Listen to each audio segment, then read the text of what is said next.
Hello students, कैसे हैं आप सभी। मैं दिग्विजय फिर से स्वागत करता हूं आपका स्कोर हाई क्लासेस के यूट्यूब चैनल पर। आज हम क्लास 12th में टॉपिक वाइज सीरीज में बहुत ही इंपॉर्टेंट टॉपिक आप लोगों के लिए लेकर के आ गए हैं, जिसमें हम आज बात करने वाले हैं कि रिंग की वजह से, या मैं कहूं किसी सर्कुलर रिंग की वजह से, सर्कुलर करंट कैरिंग लूप की वजह से उसके एक्सिस पे कितना मैग्नेटिक फील्ड बनता है, उसकी कैलकुलेशन आज हम करेंगे। देखो सिंपल, उसका जो फॉर्मूला होता है वो होता है बी का mu not upon 2 I R square upon R square plus X square की पावर 3/2। जो डेरिवेशन होने जा रहा है आज का, वो हमें ये बताएगा कि किसी भी सर्कुलर करंट कैरिंग रिंग की वजह से उसके सेंटर से एक्स डिस्टेंस दूर, मतलब उसके एक्सिस पे, क्लियर है, एक सर्कुलर रिंग है जिसके सेंटर से एक्स डिस्टेंस दूर उसके एक्सिस पर कितना मैग्नेटिक फील्ड होगा और उसकी डायरेक्शन क्या होगी, ये आज हम पता करने जा रहे हैं। ये चैप्टर है मूविंग चार्जेस एंड मैग्नेटिज्म। इसका नीट और जेईई में भी डायरेक्ट फॉर्मूला बेस्ड क्वेश्चन पूछा जाता है और इसका डेरिवेशन भी बहुत ज्यादा क्या है, बोर्ड क्लासेस के लिए बहुत ज्यादा क्या है, इंपॉर्टेंट है। तो बात करते हैं, टाइम वेस्ट बिल्कुल भी नहीं करेंगे, बात करते हैं सर्कुलर करंट कैरिंग लूप की। तो ये हमने एक बना दिया है बच्चों, सर्कुलर करंट कैरिंग लूप। अब ये 3D में आपको विजुअलाइज करना है, ये 2D में नहीं है, आप इसको समझें। ये 2D में नहीं है, ये कैसे है, 3D में है। क्लियर है, कैसे है स्टूडेंट्स, ये 3D में है। और 3D में जो करंट फ्लो कर रहा है वो कैसे फ्लो कर रहा है, ऐसे फ्लो कर रहा है, मतलब क्लॉकवाइज हमने करंट फ्लो करवाया है। मतलब मैं इसे ऐसे पकड़ने वाला हूं, क्लियर है।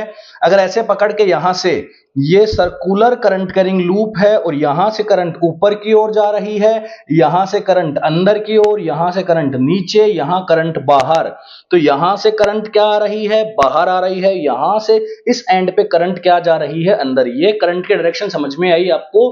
करंट कैरिंग सर्कुलर लूप हमारे पास यहां से है, ठीक है। उसकी रेडियस कितनी मान ली, आर मान ली, और डिस्टेंस कितनी है पी पॉइंट की, सेंटर से एक्स डिस्टेंस हमने दूर पी पॉइंट पे मैग्नेटिक फील्ड पता करना है, ठीक है। तो एक काम करते हैं बच्चों, हम लोग ये जानते हैं कि जो बायो सेवर्ट लॉ है वो किसी भी करंट कैरिंग कंडक्टर या करंट कैरिंग वायर में छोटे से हिस्से में अगर कोई करंट फ्लो करती है तो उस छोटे से, उस वायर के छोटे से हिस्से की वजह से बनने वाला छोटा सा मैग्नेटिक फील्ड की डेफिनेशन देता है। बायो सेवर्ट लॉ कुछ है ही ऐसा।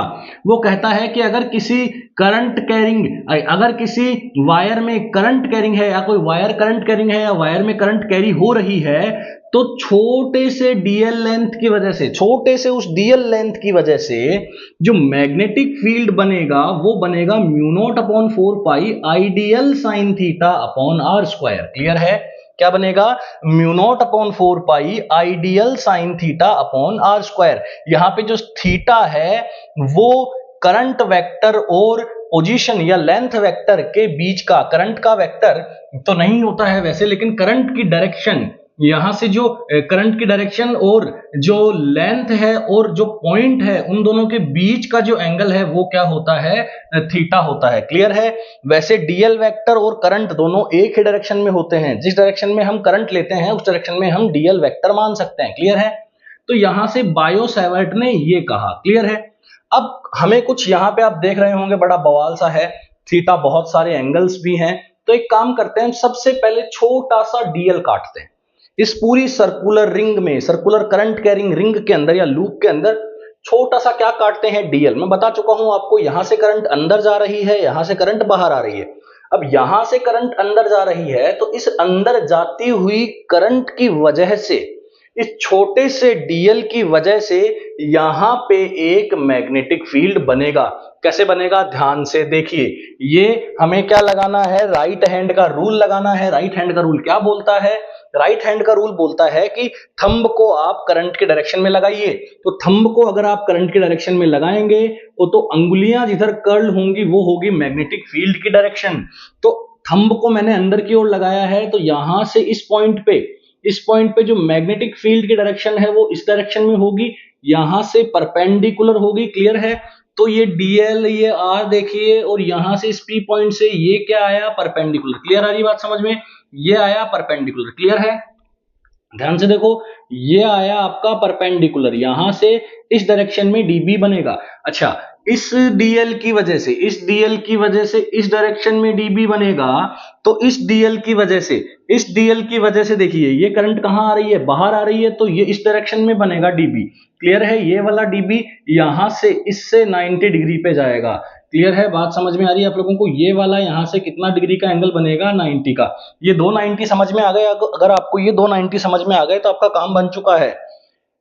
सारा सिस्टम आसान है बाकी का। यहां से जो एंगल लिया गया है वो थीटा एंगल पे डीएल वेक्टर निकाला गया है, और यहां से भी थीटा एंगल पे डीएल वेक्टर निकाला गया है, क्योंकि ये तो थीटा ही आएगा, क्योंकि यहां से भी इसकी रेडियस क्या होगी, आर होगी, ये भी रेडियस क्या है, आर ही है, रेडियस तो सेम ही होती है। ठीक है, तो इसकी वजह से इधर की ओर मैग्नेटिक फील्ड है परपेंडिकुलर, और इसकी वजह से इधर की ओर मैग्नेटिक फील्ड है परपेंडिकुलर। डीबी डीबी, दो डीबी आ चुके हैं। क्लियर है?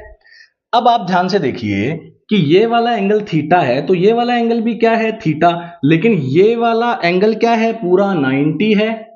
ये वाला एंगल क्या है, पूरा 90, तो ये वाला एंगल 90 है, तो ये वाला अगर 2 थीटा है तो ये ऑटोमेटिकली क्या बचेगा, 90 माइनस 2 थीटा। क्या बचेगा, 90 माइनस 2 थीटा। अब यहां से इसे देखिए, ये भी क्या है, परपेंडिकुलर है, ये भी क्या है, परपेंडिकुलर। समझ में आ रहा है आप लोगों को? ये भी क्या है, ध्यान से देखिए, परपेंडिकुलर। तो ये वाला पूरा का पूरा एंगल क्या बनेगा स्टूडेंट्स, 90 डिग्री बनेगा। तो 90 डिग्री में से ये कितना बन रहा है, थीटा, और ये कितना बन रहा है, थीटा। तो थीटा और थीटा 2 थीटा, तो टोटल 90 में से क्या माइनस होगा, 2 थीटा। तो ये वाला एंगल कितना बचेगा, 90 माइनस 2 थीटा। आ रही है बात समझ में? यहां से ये वाला एंगल भी क्या बन रहा है, 90 माइनस 2 थीटा, और ये वाला एंगल भी क्या बन रहा है, 90 माइनस 2 थीटा। लेकिन अगर आप इसे थीटा नहीं लेकर के, चलो आप इसे एक्स लेते हैं, क्या लेते हैं, एक्स। अब आप ये देखेंगे यहां से कि यहां से ये तो 90 बनेगा, तो ये theta 90 minus 2 theta plus X is equals to 90 करेंगे तो एक्स ऑटोमेटिकली कितना कैलकुलेट होकर के आएगा, थीटा।